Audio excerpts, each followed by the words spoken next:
Hello everyone. तो finally ठीक है, आज एमपी एनआरसी पर 12वां दिन है धरना प्रदर्शन का। ठीक है, तो इसका देखिए बेनिफिट यानी लाभ तो देखने को मिल रहा है कि अगर स्टूडेंट लगातार धरना प्रदर्शन में रहेंगे तो हमारी समस्याओं का सॉल्यूशन डेफिनेटली होगा। तो देखिए जो एसटी स्टूडेंट हैं उनके लिए जो स्कॉलरशिप फॉर्म है वो भरना स्टार्ट हो गए हैं। ठीक है, तो इसमें क्या है और कैसे करना है उस सारी जानकारी मैं आप सभी लोगों को देने वाली हूँ। तो देखिए ये इन्फॉर्मेशन 19/8/2026 यानी आज के दिन आई है। तो देखिए क्या है कि प्रदर्शन जो कर रहे हैं, ठीक है, उसका असर तो है। मैं गई थी जैसे एमपी एनआरसी, तो वहाँ पर सर थे और उसी दिन जो रजिस्ट्रार हैं, न्यू रजिस्ट्रार, उन्होंने आश्वासन दिया था कि हम सारी समस्याओं का समाधान करेंगे और शायद उनका जो बोला था वो धीरे धीरे कर भी रहे हैं। तो अभी क्या है, एसटी वाले स्टूडेंट के लिए क्या है, ओपन हुई है पोर्टल और आगे धीरे धीरे करके सभी स्टूडेंट के लिए ओपन होगी। तो चलिए इनकी क्या है क्या नहीं है सारी जानकारी आपके साथ शेयर करूँगी। तो देखिए जो क्या है, एमपी के नर्सिंग स्टूडेंट और ख़ासकर छात्रवृत्ति से जुड़े विद्यार्थियों के लिए आज बहुत महत्वपूर्ण ही अपडेट है जो सामने आई है, स्पेशली एससी वाले स्टूडेंट के लिए।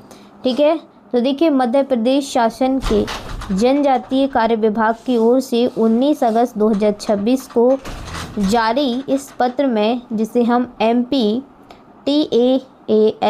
पोर्टल से संबंधित महत्वपूर्ण जानकारी दी है।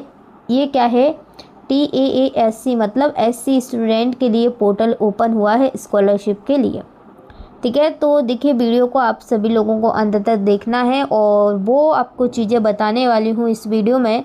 ठीक है, जो आपको बहुत ही ध्यान से सुनना है। ठीक है, चलिए बताऊं। तो देखिए सबसे पहले सरकारी आदेश में क्या लिखा है वो जान लीजिए। देखिए यह पत्र कार्यालय आयुक्त जनजातीय कार्य मध्य प्रदेश की ओर से जारी किया गया है। ठीक है, पत्र की तारीख है 19 अगस्त 2026।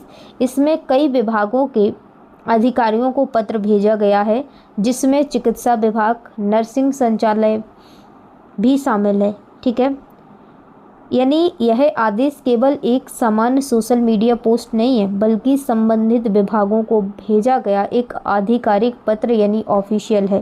ठीक है, तो आपको इसको फेक नहीं मानना है।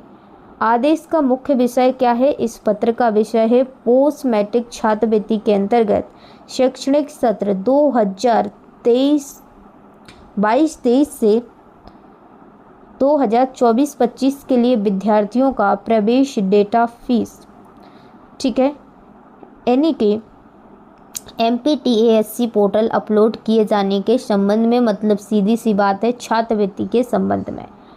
अब इसे आसान भाषा में समझते हैं। शैक्षणिक सत्र 22-23 और 24-25 के दौरान अध्ययनरत अनुसूचित जनजाति वर्ग के विद्यार्थियों का प्रवेश डाटा और फीस डेटा MPTAASC पोर्टल पर अपलोड करने की बात इस पत्र में कही गई है।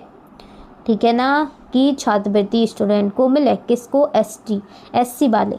ठीक है, अब सबसे महत्वपूर्ण बात है कि पत्र में बताया गया है कि संबंधित विद्यार्थियों का प्रवेश यानी डेटा फीस, ठीक है, MPTASC पोर्टल पर अपलोड करना शेष बताया गया था।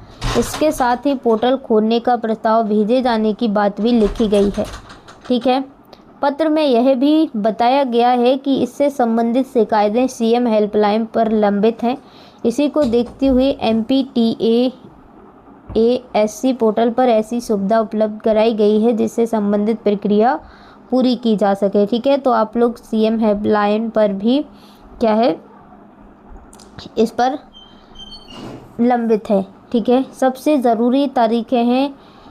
देखिए इस वीडियो का सबसे महत्वपूर्ण हिस्सा ध्यान से सुनिए। सरकारी पत्र के अनुसार जो एक ठीक है लेटर आया है, यह कार्य एक सीमित अवधि के लिए किया जा सकेगा, यानी कि इसके लिए आप ऐसा नहीं है कि कभी भी फॉर्म भरें। तो आप 19 अगस्त से 15 सितंबर तक, ठीक है, कब तक, 15 सितंबर तक, इस डेट को आप लोग याद रख लेंगे, स्क्रीनशॉट ले लो। यानी पोर्टल पर संबंधित डेटा यानी कि स्कॉलरशिप फॉर्म आपके 19 से 15 सितंबर तक, ठीक है, यानी पोर्टल पर संबंधित डेटा अपलोड करने की सुविधा इसी अवधि में उपलब्ध रहेगी। इसलिए जिन विद्यार्थियों का मामला इस आदेश के अंतर्गत आता है उन्हें तारीखों को बिल्कुल नज़रअंदाज नहीं करना है, एससी वाले स्टूडेंट।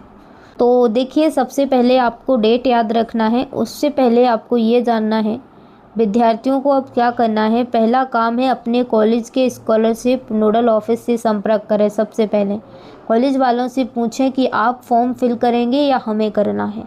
दूसरा, पूछें कि आपका एडमिशन डाटा और फ़ी डाटा पोर्टल पर अपलोड या अपडेट हुआ है या नहीं, उनसे पूछें। तीसरा, अगर कोई डाटा या एप्लीकेशन पेंडिंग है तो उसकी स्थिति की जानकारी लें। चौथा, ज़रूरी जो भी डॉक्यूमेंट हैं और कॉलेज रिकॉर्ड्स हैं अपने पास रखें, याद रखना। और सबसे महत्वपूर्ण बात, 19 अगस्त से 15 सितंबर 2026 की समय सीमा को ध्यान में रखें। इसके बीच फॉर्म फिल कर दें। अंतिम तारीख का इंतज़ार करने की बजाय, ठीक है, संबंधित संस्था के समय रहते हुए जानकारी लेना बेहतर है। और जो मैंने चीज़ें बताई हैं कि पेंडिंग अगर कोई फॉर्म डला है, ठीक है, तो उसे पहले कॉलेज वालों से कहें, इसको सही करें, उसके बाद आपको फॉर्म भरना है, ठीक है। एक ज़रूरी सावधानी, सोशल मीडिया पर इस आदेश को लेकर अलग अलग दावे किए जा सकते हैं, इसलिए कोई भी जानकारी देखकर तुरंत निष्कर्ष ना निकालें। ये बिल्कुल ऑफिशियल है, ठीक है, जो भी लेटर आया है, ठीक है। तो आप लोग स्कॉलरशिप फॉर्म भरें फटाफट से, और जो चीज़ें मैंने आपको बताई हैं, ठीक है, वो चीज़ें आप लोग ध्यान में रखेंगे। तो ये जो लेटर है वो कोई फेक नहीं है, ये बहुत जो लेटर है वो ऑफिशियल है और इस डेट का आपको याद रखना है, ठीक है। तो देखिए, जो आंदोलन चल रहा है एमपी एनआरसी पर लगातार, उसका जो असर है वो पूरा देखने को मिला है। और जो न्यू रजिस्ट्रार आए हैं, ठीक है, डेफिनेटली उन्होंने जो काम है वो किया है, अच्छा काम किया है। सो हम कह सकते हैं कि ये जो रजिस्ट्रार हैं ये फाइनली काम अच्छा करेंगे। सो आप जो भी एससी वाले स्टूडेंट हैं वो फटाफट से अपना फॉर्म फिल कर दें। और जो मैंने इम्पोर्टेंट चीज़ बताई है कि आप लोगों को पहले कॉलेज में कॉल करना है कि कोई पेंडिंग फॉर्म तो नहीं डला है स्कॉलरशिप से रिलेटेड, उसको फिनिश करवाएं, उसके बाद ही आप लोगों को फॉर्म फिल करना है, ठीक है ना। कोई भी डाउट है आप लोग कमेंट कर देना। और स्टूडेंट जाएं प्रोटेस्ट में, जिससे कि समस्याओं का सॉल्यूशन हो सके। धन्यवाद।